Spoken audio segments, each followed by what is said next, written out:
The nurse's hands shook when she came back into the room. Her eyes darted to me, then to my wife, then down at the folder clutched against her chest. "I'm calling security," she whispered. My chest tightened. "Why?" Her voice dropped, almost breaking. "Your wife cannot leave this room." My wife laughed, forced, sharp. "What the hell are you talking about?" I stepped forward. "Tell me what's wrong." The nurse looked at me, then at the boy sitting between us. Our son. My son. "It's not my place to say. This is impossible." Her hand opened the folder, revealing a sheet covered in black lines and markers. DNA, paternity indicators, words that sliced through bone. The boy looked up at me, confused. His small hand reached for mine. Instinct overrode everything. I took him, held him close. And in that instant, I knew nothing would ever be the same. The drive home was silent. My wife sat beside me, staring out the window, her jaw clenched tight. Not a word, not even an attempt to explain. But silence is an answer, a louder answer than any excuse she could have manufactured. I replayed every moment from the last 7 years.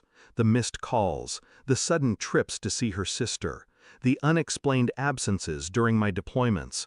I had dismissed them all, trusted her. And now, this. I couldn't reconcile it, not fully. Part of me wanted to believe it was a mistake, an error in the lab, a crossed sample, anything but the truth. But I saw the nurse's eyes. That kind of terror doesn't come from a clerical error. At home, she retreated upstairs, leaving me with him. I sat in the kitchen, watching him play on the floor with his toy trucks. His laugh still mine, his face still half mine, and yet not mine. The betrayal wasn't just hers, it was woven into his DNA, a reminder I could never escape. I began quietly, calm, calculated. I contacted the lab directly, asked for the raw files, the markers, the profiles. I knew how to read them. Military intelligence teaches you more than strategy, it teaches you how to spot lies buried in data. It was no lie. The markers were undeniable. He was hers, but not mine. Still, I needed more. I needed to know who. Phone records were next. I pulled them through our shared account. Late-night calls, consistent numbers, the same one stretching back years. A name I didn't recognize, a man. Then I checked the bank statements, quiet withdrawals, hotel charges billed discreetly. Every thread I pulled led to the same shadow. He wasn't just a fling, he was consistent, a second life she had built beneath mine. I didn't confront her, not yet. I let her believe I was broken, passive. At night, I'd watch her sleep and wonder if she ever looked at me with love, or only with calculation. The confirmation came 2 weeks later, a second test, independent, no errors.